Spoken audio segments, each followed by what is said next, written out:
On est prêt pour le message ce matin? Amen. On va se lever, si vous voulez bien, devant le Seigneur et on va lire particulièrement donc dans le livre d'Ézéchiel. Dans le livre d'Ézéchiel, chapitre 47, Ézéchiel, chapitre 47, et particulièrement, nous allons lire au verset 1er. Le titre du message, la première partie, comme un torrent qui déborde. Comme un torrent qui déborde. Alléluia. Voilà le témoignage d'Ézéchiel. Vous savez qu'Ézéchiel a vécu toutes sortes de choses avec le Seigneur, et là, il donne une expérience tout à fait particulière qu'il a vécue. Et il va dire, et c'est le Seigneur, nous le verrons tout à l'heure, c'est le Seigneur, il me ramena vers la porte de la maison, et voici de l'eau sortait sous le seuil de la maison à l'orient, à l'est, car la façade de la maison était à l'orient, à l'est. L'eau, remarquez bien l'eau, l'important c'est l'eau. L'eau descendait sous le côté droit de la maison au midi, c'est-à-dire au sud de l'autel. Il me conduisit par le chemin de la porte septentrionale, c'est-à-dire au nord, et il me fit faire le tour par dehors jusqu'à l'extérieur de la porte orientale. Et voici, l'eau coulait du côté droit. Lorsque l'homme s'avança vers l'est, vers l'orient, il avait dans la main un cordeau et il mesura 1000 coudées, environ 500 mètres. Il me fit traverser l'eau et j'avais de l'eau jusqu'aux chevilles. Il mesura encore 1000 coudées, 500 mètres de plus, et il me fit traverser l'eau et j'avais de l'eau jusqu'aux genoux. Il mesura encore 1000 coudées et me fit traverser et j'avais de l'eau jusqu'aux reins. Il mesura encore 1000 coudées, 500 mètres de plus. C'était un torrent que je ne pouvais traverser. Je n'arrivais pas à traverser ça. Parce que l'eau était si profonde qu'il fallait y nager. C'était un torrent qu'on ne pouvait traverser. Il me dit, as-tu vu, fils de l'homme? Remarquez bien la question. As-tu vu, fils de l'homme? Et il me ramena au bord du torrent. Quand il m'eut ramené, voici, il y avait sur le bord du torrent beaucoup d'arbres de chaque côté. Et il me dit, cette eau coulera dans le district oriental, descendra dans la plaine et entrera dans la mer. Lorsqu'elle se sera jetée dans la mer, les eaux de la mer deviendront saines. Tout être vivant qui se meut vivra partout où le torrent coulera. Et il y aura une grande quantité de poissons, car là où cette eau arrivera, les eaux deviendront saines. Et tout vivra partout où parviendra le torrent. Des pêcheurs se tiendront sur les bords, depuis En-Gedi jusqu'à En-Eglahim. On étendra les filets. Il y aura des poissons de diverses espèces, comme les poissons de la grande mer, et ils seront très nombreux. Ces marais et ces fosses ne seront point assainis. Ils seront abandonnés au sel. Sur le torrent, sur ses bords, de chaque côté, croîtront toutes sortes d'arbres fruitiers. Leur feuillage ne se flétrira point, et leurs fruits n'auront point de fin. Ils mûriront tous les mois, parce que les eaux sortiront du sanctuaire. Leurs fruits serviront de nourriture, et leurs feuilles de remède. Amen. Seigneur, nous te bénissons pour l'image que nous avons ce matin sous nos regards, amenée puissamment par le Saint-Esprit de gloire. La question que tu as posée à Ézéchiel, tu nous la poses encore aujourd'hui. As-tu vu, fils de l'homme? As-tu bien regardé? As-tu bien constaté? Seigneur, aide-nous particulièrement durant cette prédication à être attentif à la voix du Saint-Esprit. Que celui qui a des oreilles entende ce que le Saint-Esprit dit à son Église, l'Église de la fin des temps, l'Église du bout du monde, l'Église de la fin de la fin des temps. Nous te prions, Seigneur Jésus, de comprendre ce que tu veux nous dire aujourd'hui dans le nom puissant de ton Fils Jésus. Amen. Et tout le peuple dit Amen. Amen. On peut s'asseoir, frères et sœurs, chers amis. Ézéchiel. Ézéchiel est un prophète qui a eu une vision, qui a reçu une révélation. Et cette vision a été présentée par le Seigneur lui-même. Par le Seigneur même. Et pour bien savoir cela, vous pouvez aller un peu auparavant, dans Ézéchiel 40. Ézéchiel 40, verset 1er. Regardez. Ézéchiel va dire, la 25e année de notre captivité, au commencement de l'année, le 10e jour du mois, 14 ans après la ruine de la ville, en ce même jour, la main de l'Éternel fut sur moi, et il me transporta dans le pays d'Israël. Il m'y transporta dans des visions divines, ce qui veut dire depuis Babylone, Dieu le transporte à Jérusalem, à des centaines de kilomètres plus loin. Il me déposa sur une montagne très élevée, où se trouvait au midi, c'est-à-dire au sud, comme une ville construite. Il me conduisit là, et voici, il y avait un homme. Regardez bien l'homme. Un homme dont l'aspect était comme l'aspect de l'airain. Il avait dans la main un cordeau de lin et une canne pour mesurer. Il se tenait à la porte. Cet homme me dit, « Fils de l'homme, regarde de tes yeux et écoute de tes oreilles. Applique ton attention à toutes les choses que je te montrerai, car tu as été amené ici afin que je te les montre. Fais connaître à la maison d'Israël, à mon peuple, tout ce que tu verras. » La main de l'Éternel fut sur moi. Nous voyons que cet homme qui transporte Ézéchiel dans ses visions particulières est déposé sur une montagne très élevée où se trouvait au sud d'une ville, comme une ville construite. Et Ézéchiel dit, il me conduisit là. Et voici, il y avait là un homme dont l'aspect était comme l'aspect de l'airain. Que l'airain. Jean, des centaines d'années plus tard, sur l'île de Patmos, voit aussi un personnage qui lui apparaît sur une île. Et il voit le même homme. Et Jean va décrire cet homme. Il va dire, ses pieds étaient comme de l'airain ardent, comme si cet homme avait été embrasé dans une fournaise ardente. Vous imaginez? Oui. Dans ces deux passages, Ézéchiel et Apocalypse, premier chapitre, nous avons le même homme. C'est Jésus-Christ dans sa gloire. Et Jésus a donné au prophète Ézéchiel une vision étonnante du futur, de l'avenir de l'Église de Jésus-Christ. L'histoire du torrent, de l'eau jusqu'aux chevilles, aux genoux, aux reins, c'est l'histoire linéaire de l'Église de Jésus-Christ. Le futur de l'Église de Jésus-Christ jusqu'à la fin. Cette vision a révélé ce que le corps de Christ va devenir alors que le temps de la fin viendrait à sa fermeture. Rappelons-nous, Jésus a dit, je suis avec vous tous les jours, jusqu'à quand? Jusqu'à la fin. Ce qui veut dire qu'il y a une fin. Ce qui a commencé, n'importe quoi qui a un commencement a une fin. Et la terre a eu un commencement. Et elle aura une fin. L'histoire terrestre a eu un début, elle aura un achèvement. Et nous allons voir aujourd'hui particulièrement comment cette Église va finir. Cet homme qu'Ézéchiel a vu, cet homme a amené Ézéchiel, où ça?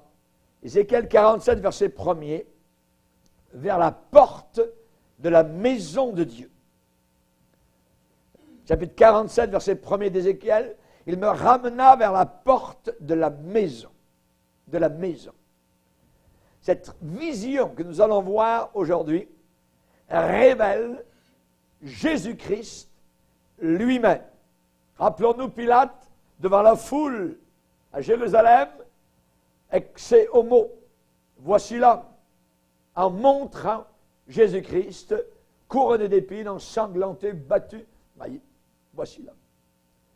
Cette vision que nous avons ici dans Ézéchiel 47 nous révèle Jésus-Christ et nous révèle un déversement du Saint-Esprit dans les derniers jours, selon Actes chapitre 2, où le Seigneur va dire, dans les derniers jours des dieux, je répandrai de mon esprit sur toute chair. Vos fils et vos filles prophétiseront. Vos vieillards auront des sons, des rêves, des visions sur l'au-delà, et ainsi de suite. Toutes sortes de choses qui sont dites dans Actes chapitre 2. Et cela est tellement bouleversant, cela est tellement puissant, qu'à ce moment-là, où Ézéchiel a eu cette révélation, il ne pouvait ni en comprendre le sens, ni même en faire certains commentaires sur la signification de ce que le Seigneur était en train de lui montrer. À mi-chemin de la vision, aux moitiés de la vision, cette vision prophétique, le Seigneur s'est arrêté, s'est tourné vers Ézéchiel et lui a posé cette question. As-tu vu, fils de l'homme? As-tu vu, fils de l'homme?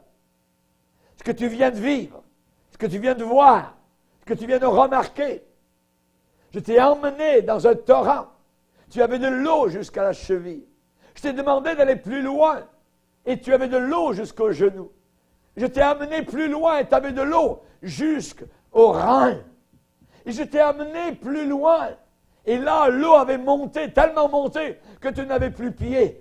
Et il fallait absolument que tu nages, tu te couches sur l'eau et en bougeant tes bras, c'était le seul moyen que tu pouvais rester dans ce fleuve. As-tu vu, fils de l'homme? Le Seigneur s'est retourné vers Ézéchiel. As-tu vu, fils de l'homme? Ça veut dire quoi, cette question? C'est une question très importante. Ça veut dire, comprends-tu la grandeur, l'ampleur, la signification, l'envergure de ce que tu as vu? Est-ce que tu es capable, Ézéchiel, de saisir la puissance prophétique de cette vision que tu viens de vivre? Vous savez, Dieu a dit au travers du prophète Habakkuk, je vais faire en vos jours une œuvre que vous ne croiriez pas si on vous la racontait. Je vais faire en vos jours une œuvre que vous ne croiriez pas si on vous la racontait. As-tu vu, fils de l'homme? Ça veut dire quoi? Ne vois-tu pas ce que signifie la montée de ces eaux? Tout à l'heure, tu avais seulement de l'eau jusqu'aux chevilles. Maintenant, tu as de l'eau jusqu'aux reins. Et plus loin, maintenant, tu ne peux plus avoir pied. Il faut que tu nages. As-tu vu, fils de l'homme? Ne vois-tu pas comment cela va-t-il finir? Ne vois-tu pas comment Dieu est glorieux et qu'à la fin des temps, il a encore des choses merveilleuses réservées pour son Église fidèle et authentique? C'est tellement formidable, c'est tellement impressionnant que ce n'est même pas croyable. C'est comme un rêve. C'est comme un rêve. Et vous savez que dans la parole de Dieu, il est dit, quand l'Éternel ramena les captifs, nous étions comme ceux qui font un rêve. Ça veut dire, quand le matin vous avez fait un rêve, et vous dites, ah, c'était bien beau, mais non, c'est tout. C'est comme l'arc-en-ciel. L'arc-en-ciel est beau, tout ça, mais c'est pas réel. Mais ici, on est non seulement dans quelque chose de formidable, mais c'est quelque chose de réel. La réalité, va dire Colossiens, chapitre 2, elle est en Christ. La réalité, la vérité, l'authentique se trouve en Christ. Quand l'Éternel ramena nos captifs, nous étions comme ceux qui font un rêve. Notre bouche était remplie de joie, de cris de joie, notre langue remplie de chants d'allégresse. Et on disait parmi les nations, l'Éternel a fait pour eux de grandes choses, l'Éternel a fait pour nous de grandes choses. Nous sommes dans la joie. Nous sommes dans la joie. Chers amis, as-tu vu, fils de l'homme, ce que tu viens de vivre? Je t'ai pris par la main. Je t'ai amené plus loin. Et encore plus loin. Et l'eau montait toujours plus. As-tu vu, fils de l'homme? Ça veut dire, Ézéchiel, je ne veux pas que tu manques, que tu passes à côté du véritable sens de cette révélation. Cet homme me dit, fils de l'homme, regarde de tes yeux, écoute de tes oreilles, applique ton attention à toutes les choses que je te montrerai, car tu as été amené ici afin que je te les montre. Maintenant que tu les as vus, eh bien, fais connaître à mon peuple tout ce que tu verras. Le Saint-Esprit veut nous arrêter. Le Saint-Esprit veut nous stopper, voyez, et nous poser les mêmes questions qu'il a posées à Ézéchiel. Comprends-tu que c'est une grande prophétie venant du trône éternel du grand Dieu trinitaire? Comprends-tu que cela concerne l'Église dans les derniers jours? Comprends-tu le sens de la montée du fleuve, de la montée de la rivière, de l'eau qui est en train de s'élever? Rappelons-nous que le ruisseau de Dieu est plein d'eau. Le ruisseau de Dieu n'est pas à sec, n'est jamais à sec. Le ruisseau de Dieu, le lit de la rivière de Dieu, le lit du fleuve de Dieu n'est jamais à sec. Et cette vision a dû vraiment étonner Ézéchiel. Vraiment, voyez. Et je crois même qu'Ézéchiel n'a pas dû la comprendre. Il a dû voir, il a entendu, il a vécu, mais comprendre, Vous savez, le prophète Daniel, c'est le révélateur, c'est le correspondant de Jean dans l'Apocalypse. Daniel est le révélateur de l'Ancien Testament vis-à-vis des jours derniers. Et le Seigneur leur montre un paquet de choses. Et à un moment donné, Daniel va dire, j'entendis, mais je ne compris pas. J'entendis, mais je ne compris pas. Ouais. Pourtant, peut-être qu'il a essayé, mais les choses qui étaient révélées ne concernaient pas sa génération, mais concernent la génération de la fin des temps. Notre génération. Vous savez, les prophètes de l'Ancien Testament avaient une vision très, très limitée de Jésus-Christ.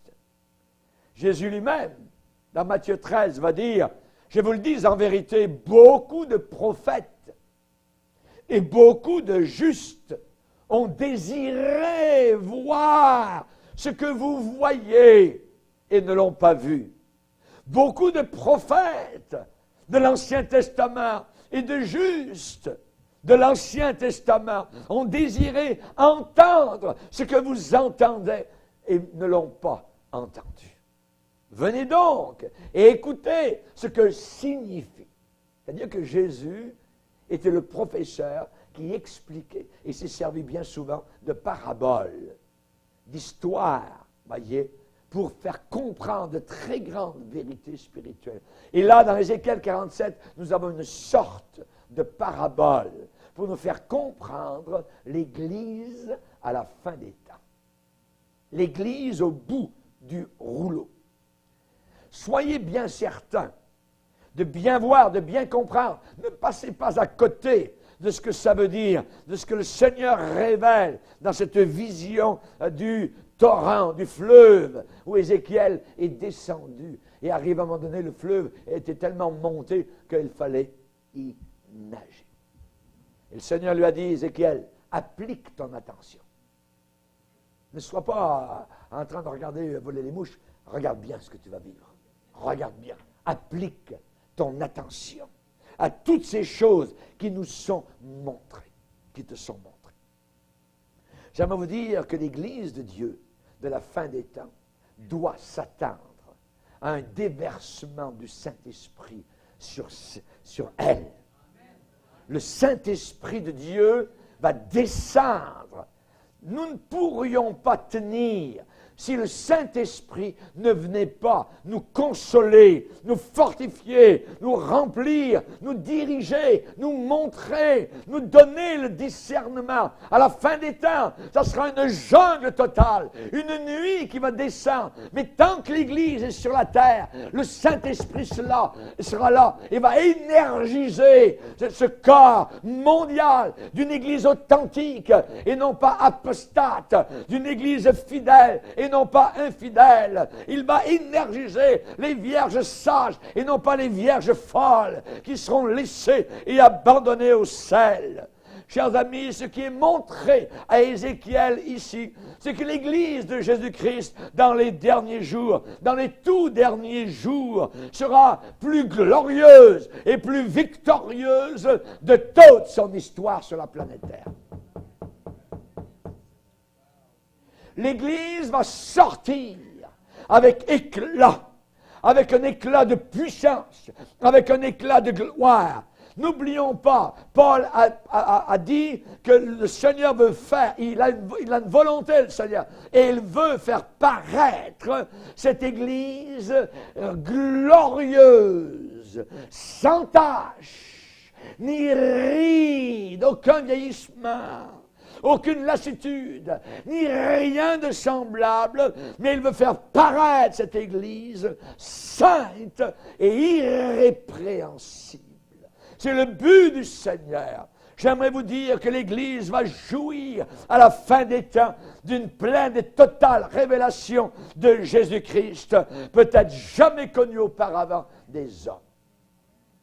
L'Église vraie et authentique ne va pas faiblir. Non, non, non, non, non, non. L'Église vraie et authentique ne va pas s'affaiblir, ne diminuera pas en puissance, en autorité et même en nombre. Dans les derniers jours, dit Dieu, je répandrai mon Saint-Esprit. Il l'a promis, il l'a dit. Et Ézéchiel a vu sur le bord de ce fleuve spirituel des poissons qui étaient donc là dans ce fleuve de diverses espèces et ils étaient très nombreux. L'Église vraie et authentique ne sera pas bredouille, ne sera pas honteuse, ne sera pas confuse à la fin des temps. Isaïe 54 nous dit, ne crains pas, tu ne seras pas confondu, ne rougis pas, car tu ne seras pas déshonoré. Ton Créateur, c'est ton époux, son nom, l'Éternel des armées, il se nomme Dieu de toute la planète Terre. Isaïe 45, verset 17, « Vous ne serez ni honteux, ni confus jusque dans l'éternité. » Ni honteux, ni confus jusque dans l'éternité. Romains 9, 33, « Celui qui croit en lui ne sera pas confus. » Ne sera pas confus. Chers amis, à la fin des temps, le Seigneur va bâtir un corps de croyants qui vont nager littéralement dans les eaux montantes de la présence de Dieu, de la puissance de Dieu, de l'amour de Dieu, de la compassion de Dieu. La connaissance de Jésus-Christ, la présence de Jésus-Christ vont augmenter jusqu'à la fin. Jusqu'à la fin. Vous savez, il y a toujours une tendance parmi les chrétiens à limiter leur vision de Dieu à leur région, leur petit groupe. Voyez, nous ne voulons pas limiter le Seigneur. Et les dénominations religieuses ont fait cela pendant des siècles, en donnant l'impression que c'est chez nous uniquement que Dieu agit. Il faut que vous veniez à notre dénomination, voyez. C'est nous qui représentons uniquement le vrai Dieu, le vrai mouvement de Dieu sur la planète Terre. Ça, c'est la résurgence d'une vieille fausse doctrine qui refait surface aujourd'hui. Cette doctrine dit à peu près cela comme cela. C'est que Dieu n'a qu'une seule église dans n'importe quelle ville ou dans n'importe quelle région. Dieu n'a qu'une seule autorité spirituelle dans toute une région ou dans telle ville. Et les gens qui agissent sur ce genre de croyance, alors, ils adhèrent à cette doctrine et ils commencent à appointer, à nommer des apôtres et des prophètes. Sur une région, sur une ville. Voyez. Et finalement, donc, on a affaire tout d'un coup avec des prophètes et des apôtres qui se sont appointés eux-mêmes et qui croient être les seuls, voyez, à diriger dans cette région le domaine céleste. C'est faux. Complètement faux. C'est une façon avec laquelle l'Église de Jésus-Christ se limite elle-même. Il y a une tendance à croire que l'Église primitive avait une meilleure révélation de Jésus-Christ que nous pouvons en avoir. Non. Nous pouvons avoir exactement le même sorte, au même niveau de révélation de Jésus-Christ qu'eux en ont eu il y a 2000 ans. Parce que Jésus-Christ est le même. Hier, aujourd'hui, éternellement. Et à ceux qui ont soif, il va se révéler selon leur soif. Voyez? Le Seigneur a planifié quelque chose de formidable et de merveilleux pour ces derniers jours. Vous savez, quand ça a commencé, notre histoire, elle a commencé au pied d'une croix. Et ça a commencé au pied d'un petit mont qui s'appelle Golgotha. Le départ, la source de cette rivière, ce fleuve spirituel, c'est la croix. C'est la source, le point de départ, l'origine, la fontaine, le puits. Je me rappelle lorsque on a fini, je ne me rappelle plus quelle classe du secondaire en France, on nous a emmenés, comme les étudiants le font à la fin de l'année scolaire, pour un voyage donc d'étudiants. Et on nous a dit, on va aller vous montrer la source de la Loire, le fleuve, la Loire. Et on est allé. Et on monte dans l'autobus, mon coco, et on chante, tout ça. C'est la fin de l'école, tout ça. Et on monte dans une montagne, tout ça. Et on s'en va dans le Massif central, tout ça. Et on monte, à un moment donné, il y a quasiment plus d'arbres, tout ça. C'est haut, tout ça. Et l'autobus monte, il commence même à faire frais. On est à la fin juin, tout ça. Et pourtant, en bas, il fait 25 degrés. Mais là-haut, il y a même des petites plaques de neige encore. C'est très haut, tout ça. Et on est monté, donc, à la source de la Loire, sur le mont Gerbier des Joncs, dans le Massif central. Très haut. Et on nous a dit, on avait tous hâte de voir la source de la Loire. La Loire, c'est comme un grand fleuve, voyez. Hein, quand elle se jette à Saint-Nazaire, dans l'océan Atlantique, c'est un grand fleuve, c'est assez immense. Hein, c'est parfois comparable à l'embouchure à certains endroits du Saint-Laurent. Donc, et on nous a montré la source, voyez. Et on s'attendait à voir un torrent, une rivière qui coulait quelque part. Rien du tout. On regardait des roches, tout ça. Et là-bas, il y avait une ferme. Imaginez, en pleine montagne. On nous a dit, il faut qu'on rentre dans la ferme. Mais rentrer dans la ferme. Et là, il y avait une sorte qu'on appelle une sorte de bacha, où on fait boire les animaux. Là, et il y avait un tuyau et il coulait. On nous dit, c'est ici la source de la Loire. Voyons donc. Voyons donc. C'est la source de la Loire. Oui, c'est là. Voyez, un filet d'eau qui coulait, donc, dans un abreuvoir à animaux. On nous a dit, c'est là la source de la Loire. Effectivement, je crois, c'était là, la source de la Loire. Donc, et ensuite, ça coule un petit peu. C'est très fin, tout ça. Et ça se termine, hein, donc, dans l'océan Atlantique, avec des millions de mètres cubes d'eau. Notre histoire, on nous emmène sur une montagne. On nous emmène sur une montagne dénudée. Il n'y a pas d'arbre. C'est désert, mais elle n'est pas haute. Et là, il y a une croix qui a été plantée. Et sur cette croix, un homme qui est Dieu, le Créateur, cloué, ensanglanté. Il a du sang qui coule et un petit ruisseau qui commence à couler à partir de Jérusalem. Et le ruisseau va couler un peu plus loin à Samarie, ça devient une petite rivière. Ça va couler un peu plus loin en Asie mineure, ça va couler un peu plus loin, en Grèce, ça va aller, le fleuve va aller jusqu'à Rome, ça devient grand, ça devient large, et c'est arrivé jusqu'à nous ici, c'est arrivé maintenant à encercler la planète Terre. C'est un fleuve immense, un fleuve glorieux, et quiconque s'y plonge est totalement nettoyé de ses péchés et de sa vie passée. Merci Seigneur. C'est le début. Le point de départ, le jaillissement de ce fleuve qu'a vu Ézéchiel, ce torrent. La Bible dit que cet homme cloué, un des soldats romains, prit sa lance, lui perça le côté, et aussitôt il en sortit du sang et de l'eau.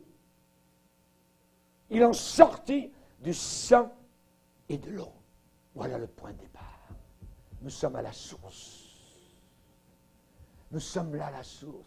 Voyons, Jésus, il suffit de croire en lui, tout ça, comme ça va faire un fleuve, comme si des millions de personnes vont être sauvées parce qu'un Jésus est mort sur la croix. Ah. Yes. Oui, c'est le seul moyen. Dieu n'a-t-il pas convaincu de folie la sagesse du monde? Car puisque le monde, avec sa sagesse, n'a pas considéré l'œuvre de la croix, alors il a plu à Dieu de sauver ceux qui croient par la folie de la prédication. Alléluia. Merci Seigneur. Chers amis, Jésus a dit, vous serez mes témoins à Jérusalem, dans la Judée, dans la Samarie et jusqu'aux extrémités de la terre. C'est exact ce qu'a vu Ézéchiel alors que la vision a débuté. Regardez Ésaïe 47. Il me ramena vers la porte de la maison. Jésus a dit, je suis la porte. Il est la porte de la maison de Dieu. Et voici de l'eau sortait sur le seuil de la maison. L'eau descendait sous le côté droit. Jésus était percé dans son côté. Il me conduisit par le chemin de la porte septentrionale et à la fin du verset 2, et voici l'eau coulait du côté droit. Un petit filet d'eau. Un petit filet d'eau.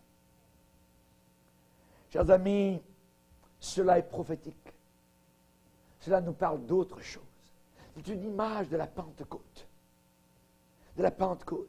Quand le Saint-Esprit a été donné aux disciples, la promesse que ça allait être un fleuve, un torrent, une rivière de vie qui allait jaillir et couler dans le monde entier. Cette promesse a été donnée par Jésus lui-même.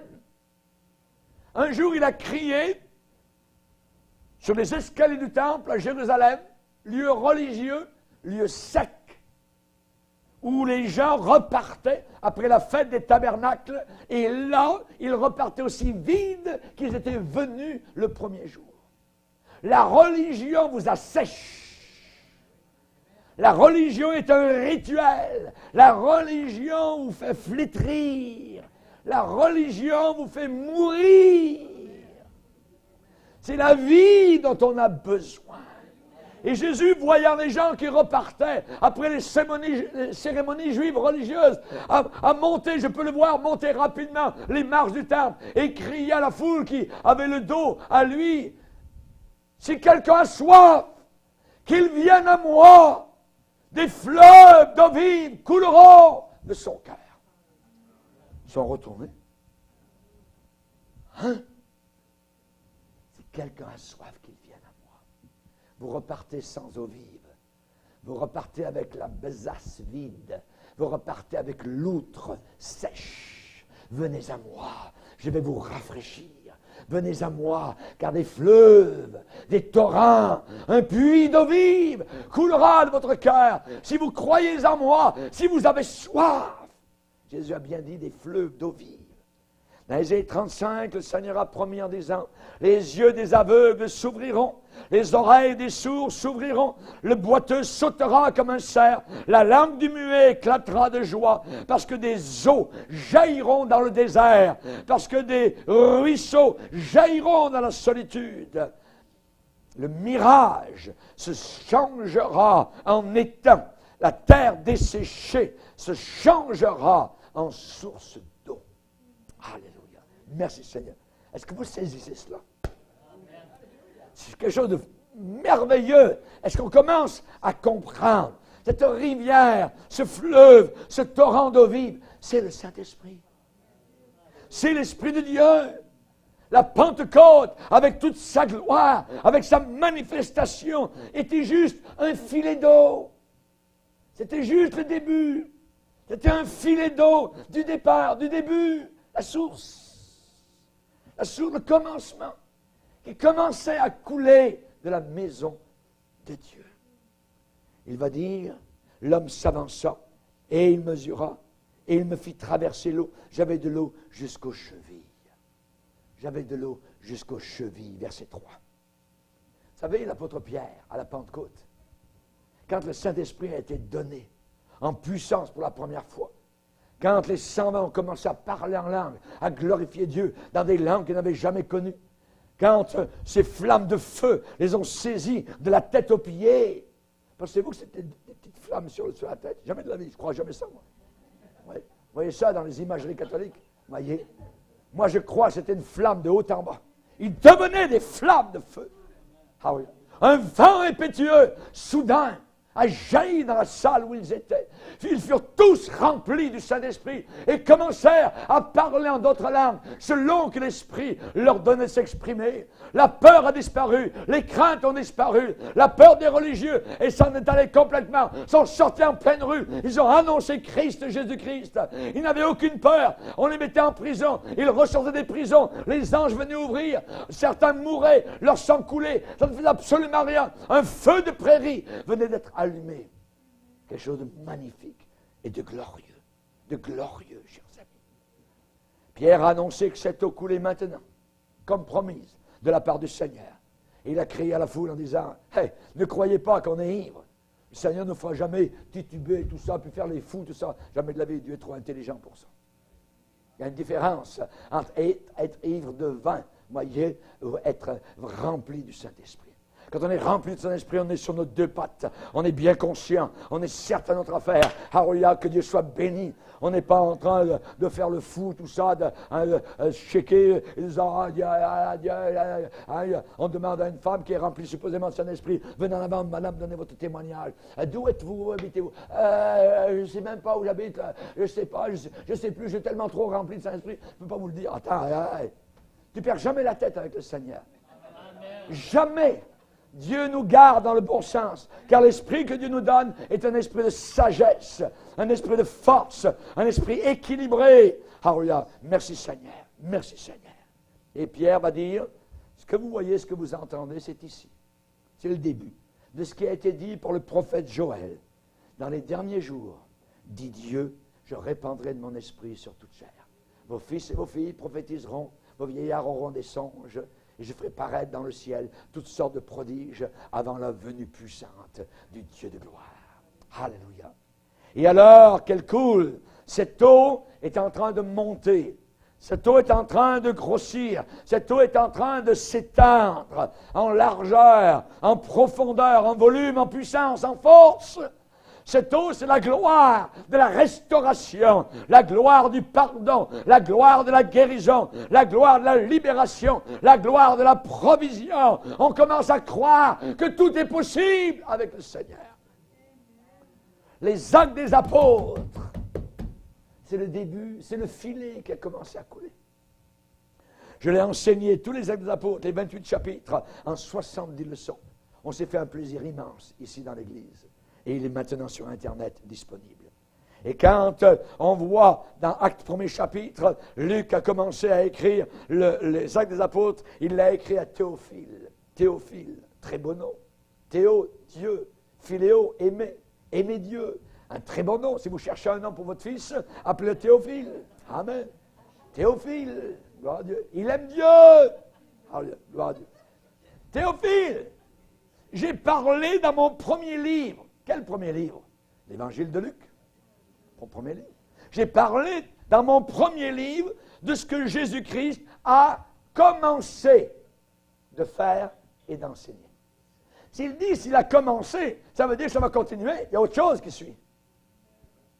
Et aujourd'hui, nous continuons à vivre, et nous allons vivre les actes, pas des apôtres, les actes du Saint-Esprit dans les derniers jours. Le Saint-Esprit n'a pas dit son dernier mot. Rappelez-vous Jonas, quand Jonas a voulu aller à Tarsis au lieu d'aller à Ninive. Qui a eu le dernier mot? Dieu.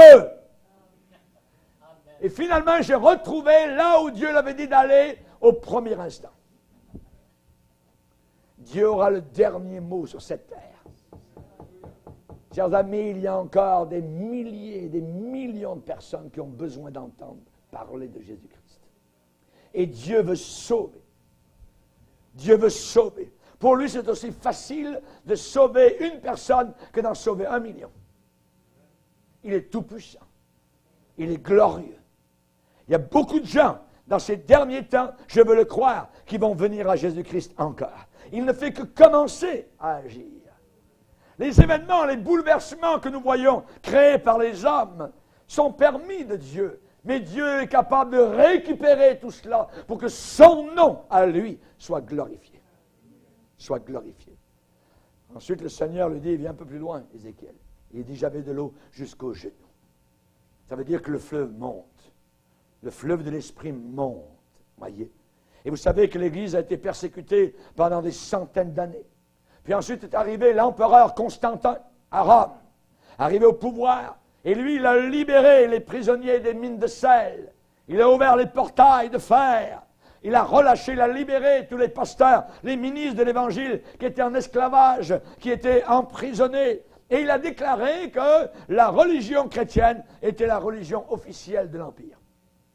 Mais cependant, ça a été pendant les années de persécution que l'Église a eu une immense croissance dans sa connaissance de Jésus-Christ et dans sa révélation.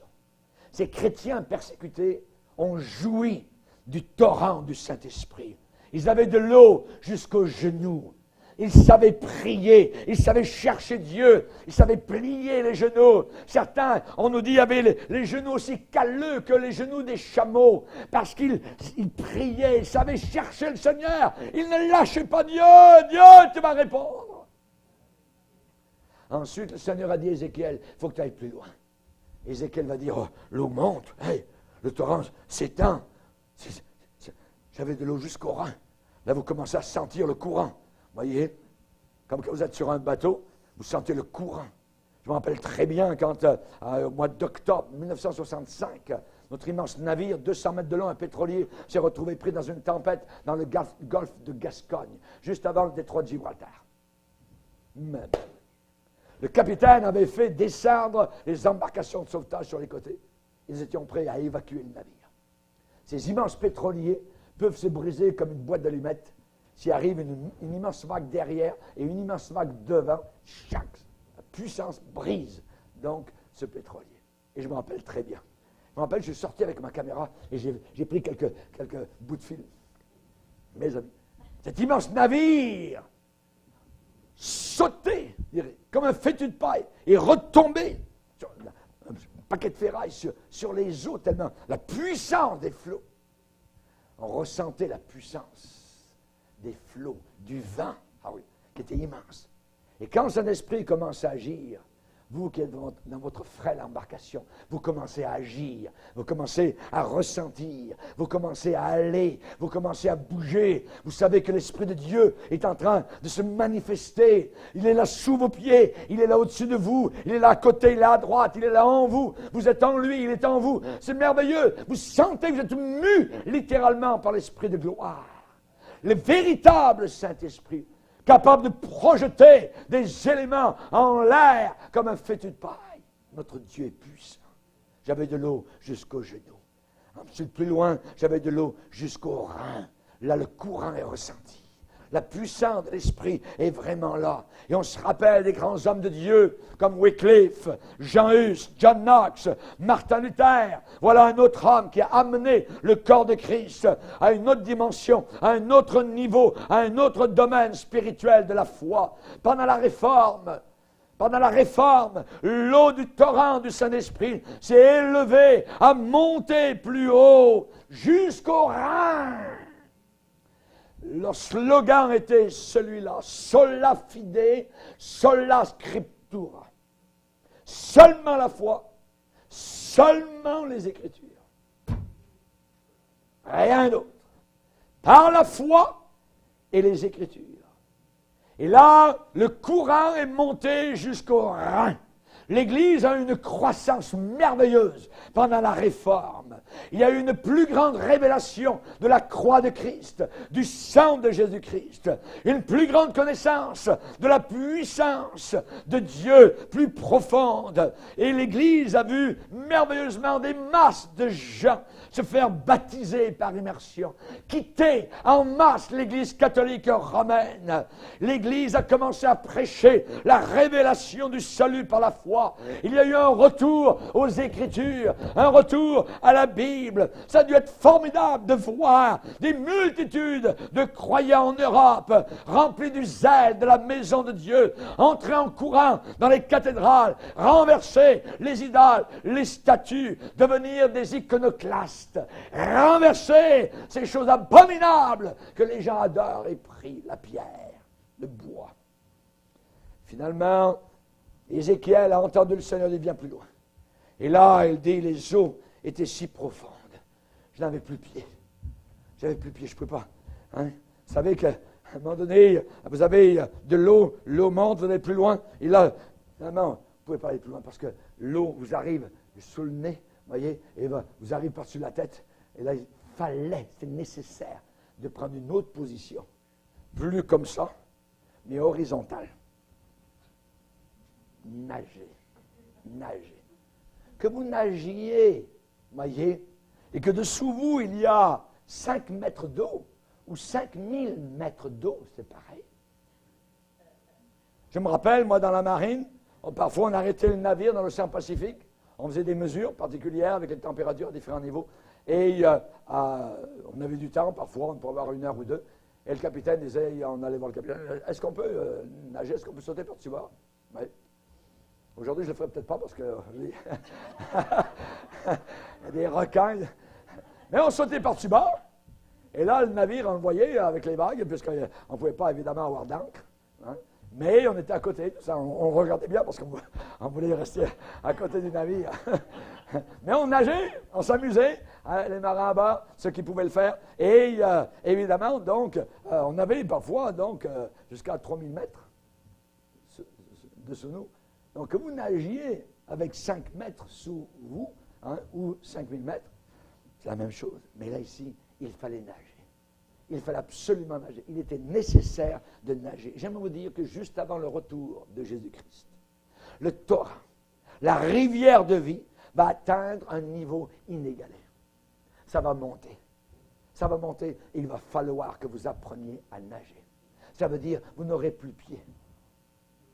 Avoir pied, ça veut dire, je tiens mes petites affaires, ça, j'ai ci, j'ai ça. Non. Là, il va falloir s'abandonner dans le Seigneur. Vous ouvrez simplement vos 2 grands bras, voyez, et vous faites ça sur l'eau.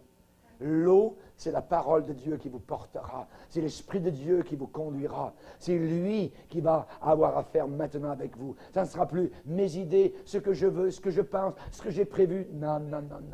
Il va falloir que vous nagiez. Dans ces derniers jours, les conditions permises par l'Esprit de Dieu sur la planète Terre vont faire en sorte que la vraie Église de Dieu va être obligée de nager. Et cela est prédit dans la vision donnée à Ézéchiel. Dieu a emmené Ézéchiel dans un voyage très, très étonnant. Résumons. Avec un cordeau à mesurer dans la main, à partir de la rive, le Seigneur a marché un peu plus loin, environ 1000 coudées, 500 mètres environ. Il me fit traverser l'eau, j'avais de l'eau jusqu'aux chevilles. Et Ézéchiel et le Seigneur ont marché dans l'eau, et le courant a touché leurs chevilles. Il me fit traverser les eaux, et le Seigneur l'a pressé, l'a encouragé à aller plus loin, plus profondément. Et après 500 mètres, j'avais de l'eau jusqu'aux genoux. Et le torrent était là encore plus profond, et j'avais de l'eau jusqu'aux reins. Ézéchiel marche. Il marchait littéralement dans le futur. C'est une vision prophétique. Il marchait dans le futur. Vous savez, les païens ont une manière de voir la vie de façon circulaire. Vous voyez, nirvana, ça revient, c'est des cycles, les incas, tout ça. la fin du monde, le 20 décembre, le cycle est fini, il va recommencer. Complètement idiot, complètement insensé, voyez. Pourquoi? Parce que l'histoire, elle n'est pas circulaire, elle est linéaire. Elle est vectorielle, voyez. Elle commence au point A et elle va finir au point B. Et non pas tout le temps en train de recommencer. Pas du tout. Ézéchiel, dans cette vision, marchait littéralement dans le futur, directement jusqu'à notre époque. Jusqu'à notre époque. Et aujourd'hui, nous sommes en train de vivre dans les derniers 500 mètres de cette vision. Les derniers 1000 coudées. Nous sommes actuellement situés dans la dernière dimension, la dernière évaluation, la dernière mesure, la dernière hauteur des eaux du torrent. Ézéchiel a bien voulu marcher, se laisser conduire jusqu'aux chevilles, ensuite jusqu'aux genoux, ensuite jusqu'aux reins. Et le Seigneur a mesuré 1000 coudées, trop profond. Trop profond. C'était un torrent que je ne pouvais pas traverser. Je ne pouvais pas. Parce que l'eau était si profonde qu'il fallait y nager. C'était un torrent qu'on ne pouvait pas traverser. Et d'une certaine façon, il disait, je ne peux plus marcher, parce que l'eau me passe par-dessus la tête. J'en ai par-dessus la tête. Vous savez, c'est arrivé ça? Dire ça? J'en ai par-dessus la tête. Quand vous en avez par-dessus la tête, arrêtez d'être comme ça. Prenez la position horizontale. Nager. C'est plus les pieds, c'est les mains qui s'élèvent. Seigneur, viens à mon aide. Seigneur, je veux agir, je veux nager en ta présence, je veux m'abandonner à ce que toi tu as prévu pour moi. Ce n'est plus ma manière, ce n'est plus ma façon, c'est ta façon, c'est ce que tu as prévu pour ma propre vie. Amen, gloire au Seigneur. Pouvez-vous imaginer l'émerveillement d'Ézéchiel quand il a vu ça? Il dit, Seigneur, qu'est-ce que ça veut dire? Qu'est-ce que ça veut dire cette marche, cette nage, dans ce torrent? Est-ce que ça signifie quelque chose? Comprenez pas, voyez? Est-ce que ce torrent parle de vie, de résurrection? Qu'est-ce que ça veut dire? Qui sont-ils? Ceux qui sont tellement bénis qu'ils peuvent nager dans un tel courant, un flot de puissance, voyez? J'aimerais vous dire, bien-aimés, si vous pensez que vous avez expérimenté abondamment la présence de Jésus-Christ, si vous pensez que vous avez été émerveillé de la révélation actuelle que vous avez du Seigneur, vous n'avez encore rien vu. Vous n'avez rien vu. Vous n'avez rien vu en comparaison de quoi? Tant que nous sommes sur la terre, le flot est en train de monter. Cette Église va devenir de plus en plus glorieuse, sanctifiée. Elle va devenir irrépréhensible, parce que c'est une Église semblable que Christ va venir chercher. Sans la sanctification, personne ne verra le Seigneur. Oui. Chers amis, je te dis que si tu crois, tu verras la gloire de Dieu. On va la voir aussi sur la terre, tant qu'on est sur la terre. Jésus va ouvrir de plus en plus nos yeux spirituels. Il va être de plus en plus fortement présent parmi nous. Le sentier des justes, nous dit Proverbe 4, est comme la lumière resplendissante dont l'éclat va croissant. Dont l'éclat va croissant. Jusqu'au jour parfait. Jésus va se révéler lui-même. Il va déverser sa vie autant que vous pouvez en absorber. Autant que vous pouvez en prendre. Voyez, sans encore avoir nos corps glorifiés. Imaginez. Je me rappelle la parole du pasteur d'Angleterre où j'étais dernièrement à Londres et il nous a dit que la parole encadre votre volonté. Que la parole encadre votre volonté. Votre volonté doit être encadrée par la parole de Dieu. C'est cette parole. Dieu donne son Saint-Esprit à ceux qui ont soif, à ceux qui le veulent, à ceux qui le demandent. Et Dieu donne son Saint-Esprit sans mesure. Autant je peux en prendre, autant il va m'en accorder. N'oubliez pas que notre Seigneur a détruit la mort et a mis en évidence la vie et l'immortalité par l'Évangile. Baissons nos têtes et prions le Seigneur. Seigneur, te bénissons. Nous te remercions, Seigneur. Nous voulons être remplis du Saint-Esprit. Il fallait nager. Il était nécessaire de nager.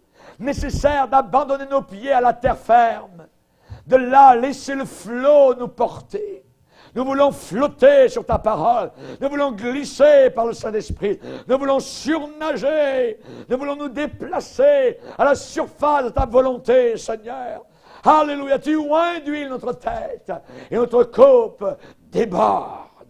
Oh mon Sauveur, nous ne voulons pas être secs, nous voulons être inondés, nous voulons prendre de l'expansion, nous voulons une invasion du Saint-Esprit, une effusion du Saint-Esprit, une explosion du Saint-Esprit. Répands ton Esprit de Dieu sur nos vies, sur nos familles, sur nos enfants. Tu as promis de nous garder jusqu'à la fin. Et nous désirons, Seigneur Jésus, descendre plus loin dans le fleuve de l'Esprit. Et là, il faut que je nage, il faut que je m'abandonne, il faut que je te fasse confiance comme jamais je ne l'ai fait auparavant. Merci mon Sauveur, dans le nom de ton Fils, nous prions ces choses. Amen. Et tout le peuple dit Amen. Alors, on va se lever ensemble.